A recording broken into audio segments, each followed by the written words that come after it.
அனைவருக்கும் வணக்கம். இது டிஎன்டி. இன்னைக்கு நம்ம என்ன பார்க்க போறோம்னா அவிச்ச முட்டை தொக்கு எப்படி செய்யறதுன்னு பார்க்க போறோம். வாங்க வீடியோக்குள்ள போகலாம்.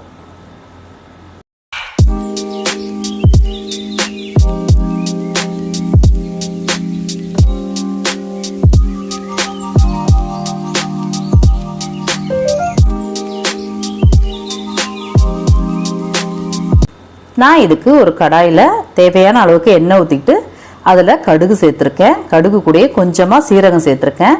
பொடியை நறுக்குன வெங்காயம் வந்து பார்த்திங்கன்னா ஒரு 4 வெங்காயம் வந்து சேர்த்துருக்கேன். நல்லா பொடியை நறுக்கி சேர்க்கணும், ஏன்னா தொக்கு இல்லையா, அதனால நல்லா பொடிசாக சேர்த்துக்கணும், நல்லது. அதே மாதிரி மீடியம் சைஸ் தக்காளி, ஒரு 3 தக்காளி வந்து மீடியம் சைஸில் கட் பண்ணி சேர்த்துருக்கேன். நல்லா இதை போட்டு நல்லா கிண்டிக்கலாம். இது கூடயே பார்த்திங்கன்னா 1.5 ஸ்பூன் அளவுக்கு இஞ்சி பூண்டு பேஸ்ட்டு சேர்த்துருக்கேன். ஏன்னா நல்லா வாசமாக இருக்கும், முட்டை இல்லையா, அதுக்கு இஞ்சி பூண்டு சேர்க்குறது ரொம்ப நல்லது.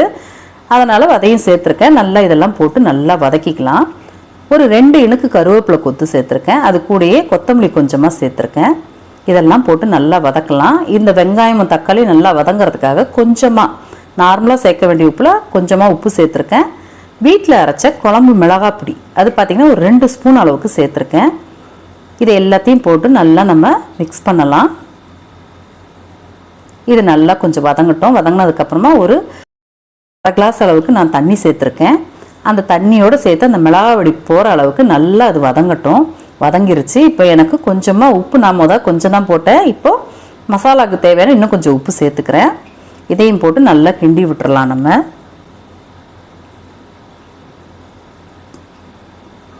இப்போ இதுக்கு வந்து நல்லா கிண்டியாச்சு. இதுக்கு அப்படியே ஒரு 2 நிமிஷம் இருக்கட்டும். அதுக்குள்ளே நாம் அவிச்சு வச்ச முட்டையை வந்து உரிச்சு வச்சுருக்கேன். இந்த முட்டையை வந்து பார்த்திங்கன்னா நான் ஒவ்வொரு முட்டையும் வந்து 3 அறுக்க போகிறேன், 3 பீஸாக அறுக்க போகிறேன். ஏன்னா சாம்பார் சாதம், அப்புறம் ரசம் சாதம், இதை மாதிரி சாதத்துக்கெலாம் எடுத்துக்கலாம். வெறுதாக கூட சாதத்தை வந்து போட்டு இந்த மசாலாவை போட்டு முட்டை தொக்கோடு சாப்பிட்டோம்னா ரொம்ப சூப்பராக இருக்குங்க. அந்த அளவுக்கு இது வந்து இருக்கும். இந்த பார்த்திங்கன்னா இந்த முட்டை வந்து பார்த்திங்கன்னா எல்லாருமே ஒரு கிரலில் போடுவாங்க, இல்லைன்னா முழு முட்டையாக போடுவாங்க. அந்த அளவுக்கு ருசி தெரியாது. நான் இப்போ அறுத்து போட்டிருக்கிறது பார்த்திங்கன்னா மசாலா நல்லா இறங்கி நம்ம சாப்பிடும்போது நல்லா காரசாரமாக டேஸ்ட்டாக இருக்கும். இப்போ நான் அதில் சேர்த்துக்கிறேன். சேர்த்துக்கிட்டு பார்த்திங்கன்னா அந்த மசாலாவோடு சேர்த்து மெதுவாக கிளறி விடணும். ரொம்ப வேகமாக கிண்டி விட வேண்டாம். நம்ம இப்படி கிண்டும் போது பார்த்திங்கன்னா நல்லா அந்த மசாலாங்கெல்லாம் போய் அந்த மஞ்சக்கரு வெள்ளைக்கருவோடு சேர்த்து நல்லா ஸ்ப்ரெட் ஆகியிருக்கும்.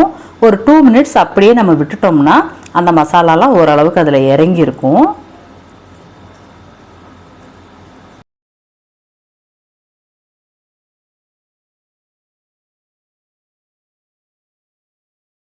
இப்போ இதை எடுத்து நான் ஒரு பாத்திரத்தில் மாற்றிக்கிறேன்.